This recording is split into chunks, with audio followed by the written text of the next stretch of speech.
자, 오늘 이 새벽에 하나님께서 우리에게 주시는 하나님 말씀은 이사야 41장 1절에서 10절까지 말씀입니다. 저와 여러분이 한 절씩 나누어서 교독합니다. 섬들아 내 앞에 잠잠하라. 민족들아 힘을 새롭게 하라.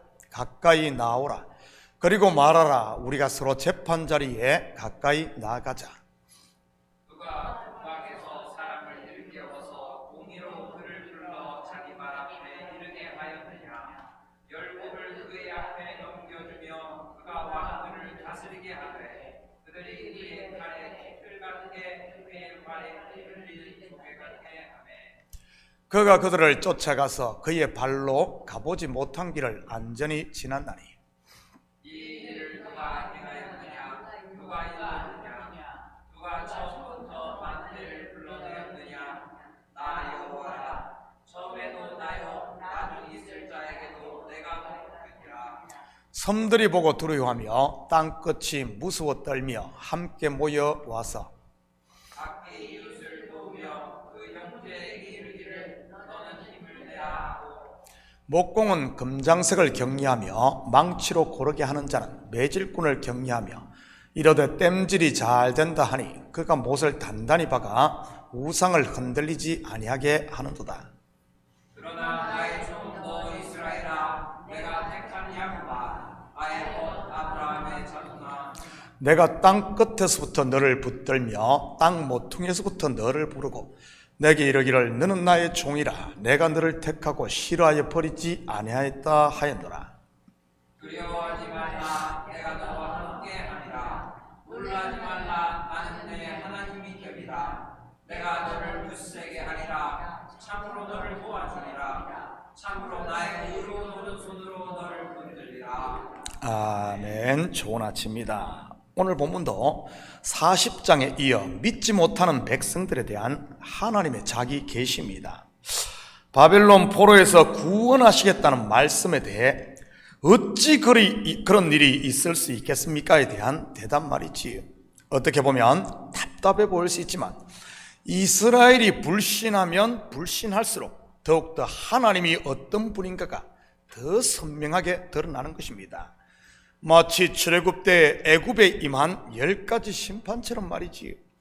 애굽의 심판이 있을 때마다 애굽의 왕 바로가 어떻게 합니까? 보낼 듯 하면서 계속 마음을 완악케 합니다. 그럼에도 하나님은 인내심을 가지고 하나씩 애굽의 심판을 더해가고요. 아무리 해도 말을 듣지 않는 애굽의 바로 당장 한 방에 날려버릴 수도 있었지 않겠습니까? 그런데도 하나님은 그렇게 하지 않습니다. 하나씩 답답할 만큼 말이지. 그 결과가 무엇입니까? 출애굽을 할 뿐만 아니라 그것을 통해 자기 백성 이스라엘이 하나님이 누구신가, 즉 하나님의 능력을 알게 됩니다. 본문도 마찬가지인 것입니다. 이스라엘이 불신할수록 하나님의 능력과 그분의 은혜, 그리고 하나님 이스라엘을 향한 하나님의 사랑이 더욱더 선명하게 드러나는 것이지. 오늘 본문을 통해 지금 우리와 함께 하시는 임마누엘 하나님을 더 깊이 하는 시간이 되었으면 좋겠습니다. 1절입니다. 섬들아 내 앞에 잠잠하라. 민족들아 힘을 새롭게 하라. 가까이 나오라. 그리고 말하라. 우리가 서로 재판자리에 가까이 나아가자. 섬들아, 민족들아, 만국을 불러 모으는 것입니다. 일종의 재판정의 정인으로 말이지. 소송 내용이 뭐죠? 누가 이 큰일, 즉 이스라엘을 바벨론의 손으로부터 구원했는지입니다. 물론 이것은 구속 역사에서 누가 저와 여러분을 죄와 사망의 법에서 해방시켰는지를 모형하는 것이고요. 누가 저와 여러분을 구원했는지 볼까요? 2절입니다.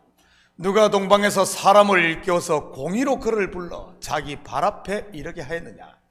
열국을 그의 앞에 넘겨주며 그가 왕들을 다스리게 하되 그들이 그의 칼에 티끌 같게 그의 활에 불리는 초계 같게 하매. 여기에 나오는 그는 누구를 가리키는 것이겠습니까? 바로 페르시아의 초대 왕 고레스를 말하는 것입니다. 그가 바벨론을 점령한 후 유다인들에게 포로 해방령을 내렸으니까요. 그런데 그를 세운 분이 누구일 것 같습니까? 자기 스스로 그렇게 된 것일까요? 4절입니다. 이 일을 누가 행하였느냐? 누가 이루었느냐? 누가 처음부터 만대를 불러내었느냐? 나 여호와라. 처음에도 나요, 나중 있을 자에게도 내가 곧 그니라. 누구죠? 처음과 나중이 되시는 하나님인 것입니다. 물론 고레스만 하나님이 세운 것은 아닙니다. 유다를 멸망시킨 바벨론의 느부갓네살 왕도 하나님이 세운 것이고요. 그런데 가만히 보면 고레스와 느부갓네살 둘 다 자기 백성을 위해 하나님이 쓰시는 인생 막대기임을 보게 됩니다. 느부갓네살은 유다를 멸망시키는 인생 채찍으로, 그리고 고레스는 유다를 해방시키는 소위 당근으로 쓰임받은 것 말이지요. 유다가 멸망당한 이유가 무엇입니까? 물론 세상적으로만 보면 나라가 힘이 없어서 그랬다고 할 수 있지만 영적으로 보면 말이지요. 왜죠? 하나님을 버리고 우상 숭배에 빠졌기 때문인 것입니다. 결국 그들이 멸망한 이유는 자기들의 죄 때문이요. 바벨론의 느부갓네살은 죄에 대한 하나님의 심판의 도구였던 것입니다. 성경에서 인생들의 죄를 드러내고 심판하는 게 무엇입니까? 옛 언약, 곧 율법인 것이지. 결국 하나님의 백성 유다에게 있어 바벨론은 율법과 같은 존재였던 것이지. 그렇다면 페르시아의 고레스는 70년 동안 바벨론의 포로 생활을 했던 유다인들이 자기들의 해방을 위해 한 것이 무엇입니까? 태극기 들고 독립운동했습니까? 도시락 폭탄을 터뜨려 저항을 했습니까? 아니면 정치인들에게 로비를 했습니까? 아무것도 한 것이 없었습니다. 종살이 한 것 외에는 말이지, 오직 한 가지 한 것이 있다면 70년 동안 자기들의 죄를 깨닫고 회개했을 뿐이고요. 느헤미야가 그랬고 다니엘이 그랬지 않습니까? 그들이 한 것이 없는데도 포로 해방령이 고레스 왕에 의해 선포가 됩니다. 그렇다면 어떻게 유다인들이 해방된 것입니까? 바로 고레스 왕이 베푼 은혜로 된 것입니다. 물론 고레스는 오실 메시아 예수 그리스도를 예표하는 인물인 것이고요. 지금도 하나님은 이러한 인생 막대기들을 사용하십니다. 특히 자기 백성들을 양육하고 연단하는 데 있어서 말이지. 저와 여러분을 교회라는 공동체로 부른 이유가 무엇이겠습니까? 바로 성도인 저와 여러분을 그리스도의 신부로 만들기 위함 아니겠습니까? 점도 없고 흠도 없고 각종 보석으로 장식된 새 예루살렘 말이지. 철이 철을 날카롭게 하듯 사람은 사람을 통해 연단받게 되는 것이니까요. 우리가 잘 아는 욥도 그랬지 않습니까? 바로 그를 집요하게 공격했던 새 친구들로 말입니다. 다윗이 다윗 될 수 있었던 것 또한 사울왕이 있었기 때문인 것이고요. 그런데 앞에서 했듯이 도구에도 두 가지가 있음을 보게 됩니다. 채찍과 당근, 살리는 도구와 죽이는 도구 말이지요. 칼도 그렇지 않습니까? 죽이는 칼이 있는 반면 때로는 똑같은 칼이 살리는 칼이 되기도 하지요. 그렇다면 우리는 어떤 도구로 하나님 앞에 사용돼야 되겠습니까? 저는 우리 식구들이 하나님의 손에 들려진 살리는 도구로 쓰임받게 되시기를 축복합니다. 율법의 도구보다는 은혜의 도구 말이지. 다른 사람의 죄를 드러내고 정죄하는 도구보다는 위로하고 권면하고 일으키는 복음의 도구 말입니다. 계속해서 5절 6절입니다. 섬들이 보고 두려워하며 땅끝이 무서워 떨며 함께 모여와서 각기 이웃을 도우며 그 형제에게 이르기를 너는 힘을 내라 하고, 하나님께서 고레스를 강성케 해 자기 백성을 해방시키려고 하자 어떤 일이 일어납니까? 섬들이 두려워하고 땅끝이 무서워합니다. 물론 여기서 말하는 섬들과 땅끝은 열방 곧 주변국들을 말하는 것이고요. 구속 역사로 보면 하나님이 행하시는 구원의 역사를 막으려는 마귀와 동역하는 이런 마귀의 세력들인 것이고요. 복음서에서 예수님께서 저와 여러분을 구원하러 오시자 누가 그 길을 막으려고 합니까? 제일 먼저 방해한 사람이 누구죠? 헤롯입니다. 유대인의 왕이 났다는 동방 박사들의 소식을 듣고 아기 예수를 죽이기 위해 난리를 쳤으니까요. 그 다음은요, 예수님께서 세례 요한으로부터 세례를 받고 공생애를 시작하자 마귀가 3가지 시험을 하며 예수님을 넘어뜨리려고 했던 것이고요. 그 다음은요, 집요하게 예수님을 죽이려고 했던 바리새인들, 서기관들, 그리고 대제사장들과 종교 지도자들이었습니다. 물론 유대인들도 마찬가지였고요. 오늘 본문으로 말하면 섬들이요 땅끝인 것이지. 그렇다면 이들의 실체를 한번 볼까요? 그들이 의지하는 신 말이지요. 7절입니다. 목공은 검장색을 경리하며 망치로 고르게 하는 자는 매질꾼을 경리하며 이르되 땜질이 잘 된다니 그가 못을 단단히 박아 우상을 흔들리지 아니하게 하는도다. 바로 그들의 신은 우상이었던 것입니다. 예수님의 길을 막으려고 했던 신약의 바리새인들과 서기관들, 그리고 종교 지도자들도 실상은 하나님의 이름을 빙자한 자기 숭배, 곧 우상 숭배자들이었던 것이고요. 그래서 예수님께서 그들을 마귀의 자식이라고 했던 것 아니겠습니까? 이것은 지금도 마찬가지인 것입니다. 하나님의 일을 방해하고 교회를 흐는 사람들, 실상을 들여다보면 우상 숭배를 하고 있는 것이고요. 겉으로야 정인이 의를 구하니 하나님을 위해서는 하지만 말이지, 저는 우리 식구들이 다시 복음 앞에서 말씀을 듣고 하나님을 바로 알므로 이런 우상 숭배로부터 자유할 수 있기를 축복합니다. 평생 주여 주여 하고서 하나님께서 나 너 모른다 이러면 어떻게 되겠어요? 그때는 더 이상 기회도 없는데 말이지. 여러분, 신앙생활에 있어 중요한 것은 열심이나 속도보다 더 중요한 게 뭔 줄 압니까? 바로 방향인 것입니다. 표대 말이지요. 그 표대가 예수 그리스도가 아닌 다른 표대를 우리는 이단이라고 하는 것이고요. 끝이 다른 것 말입니다. 좀 느리고 설령 넘어지고 또 넘어진다 할지라도 방향이 제대로 된 사람은 결국 표대에 도달하게 되는 것입니다. 바른 신앙은 첫째 하나님 중심, 둘째 말씀 중심, 그리고 셋째는 교회 중심이 되어야 하는 것이고요. 자기 중심이 아니라 말이지. 8절 9절입니다. 그러나 나의 종 너 이스라엘아, 내가 택한 야곱아, 나의 벗 아브라함의 자손아, 내가 땅 끝에서부터 너를 붙들며 땅 모퉁이에서부터 너를 부르고 내게 이르기를 너는 나의 종이라, 내가 너를 택하고 싫어하여 버리지 아니하였다 하였노라.